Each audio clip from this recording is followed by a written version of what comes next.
Anyways, what I wanted to ask you was, how come you have such a focus on anatomical movement, like such as the human movement? Like you've been quoted saying before, you have a PhD in human movement.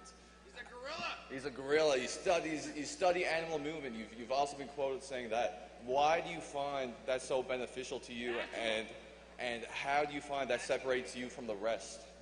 I think in MMA fell into a pattern. You know, every style is a style. Boxing has its certain movements. Kickboxing has its certain movements and its certain approach.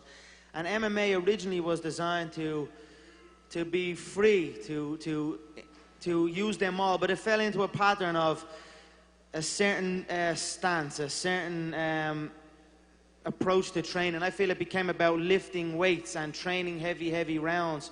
But for me, I was not interested in that. You know, at the end of the day, the brain is what makes the body move right and move left. So you must nurture that.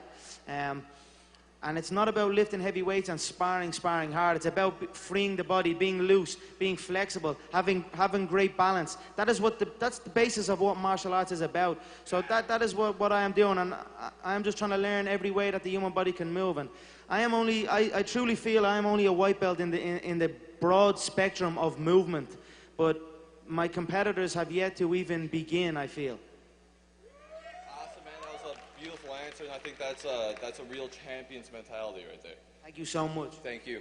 I actually want to ask you a question off that. Today I got a tweet from a U.S. Olympic gold medalist in gymnastics, Dominique Mucianu, and she wanted to know, because you're so interested in movement, have you ever thought of making gymnastics a key component? We saw guys like GSP really focusing on gymnastics. Is that something that interests you? Yeah, I feel you must train everything, but without getting... I never think it's a good thing to become obsessed with one style of training. Now, you see that a lot. If I was to give a comparison, I would look at the Cub Swanson-Frankie Edgar fight. I felt personally Cub fell in love with boxing and was walking out to the contest with boxing coaches. He became a boxer, and his other disciplines fell short. That is what happens to a lot of people. Even if you look at George St. Pierre, I feel he was doing gymnastics maybe 2 times a week, and don't get me wrong, gymnastics is phenomenal. The strength and control they have over their body is absolutely phenomenal.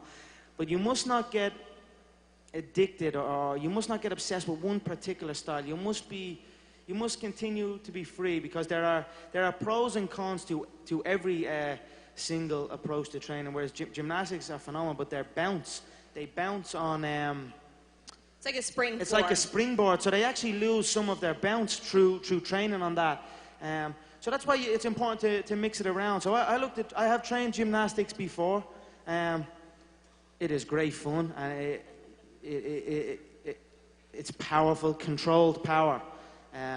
But I look to just train in absolutely everything. I'm open to training in anything, and I always do.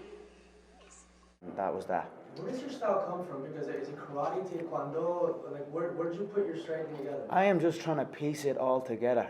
I'm trying to move in all ways. You know, before the fight, when I re-injured myself, I had to take a step back from where I was at. I was moving in sequence. I was flowing from different sequences beautifully, and everything was just going so good. And then I re-injured myself, and I had to take a step back. And I was moving in a singular form. I was moving in a singular approach. I wasn't putting my movements in sequence anymore. Until now. I built myself up, and now I'm flown into sequences again. And it's a beautiful time for me. I came out here.